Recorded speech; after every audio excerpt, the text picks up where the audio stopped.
那时候40几岁，我就想，我40几岁还很年轻，我应该可以学到很多东西。然后我就会，只要我想去学，我就会去学，所以我就会去学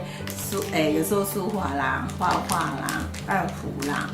那有时候会去跳给离家肚皮舞，我都会就是只要有课，我就会去上。那我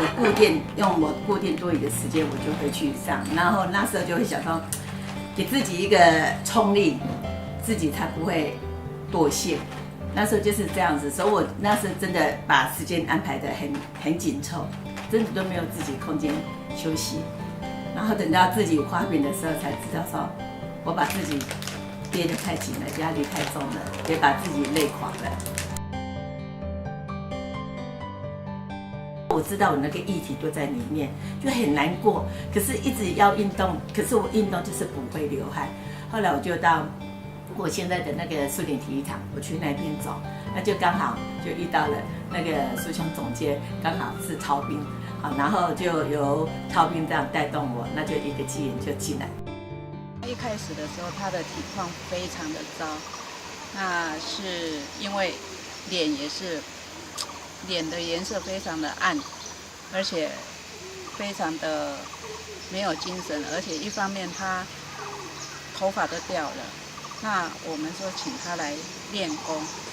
那在这个机缘之下，他来了，他非常的认真，而且非常的用心，而且他还会问很多的问题，所以在这个状况之下，他觉得说他第一天回去非常的好睡，所以他就陆续的来练功。这个地方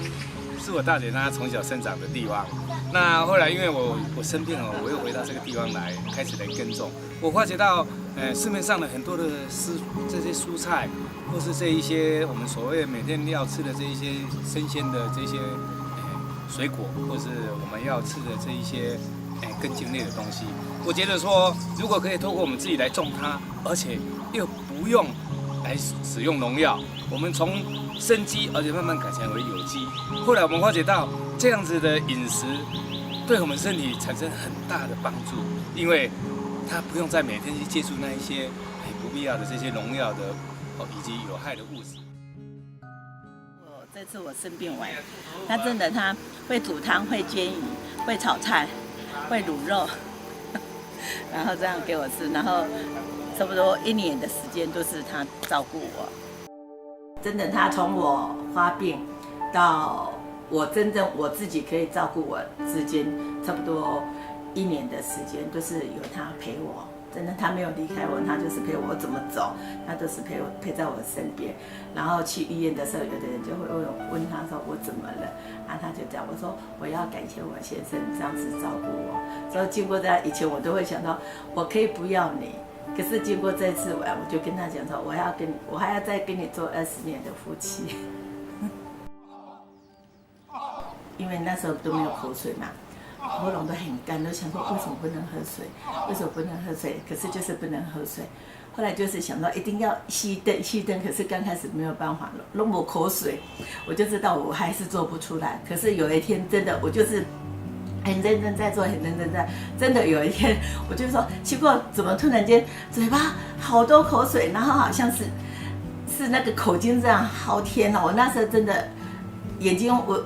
那时候真的很惊讶，而且我觉得说，哪有可能这种这样子，然后能让你的口津流出那么多？所以那次真的让我觉得说，拉河车真的可以让你的口津拿出来。所以那时候我真的一边跑一边掉眼泪，我真的学到了这个感觉，我可以感觉到我的口津出来了。我做了好像差不多第3天到第5天的时候，我会流汗，可是我没有全部流汗。我刚开始只是背部，我背部会流汗，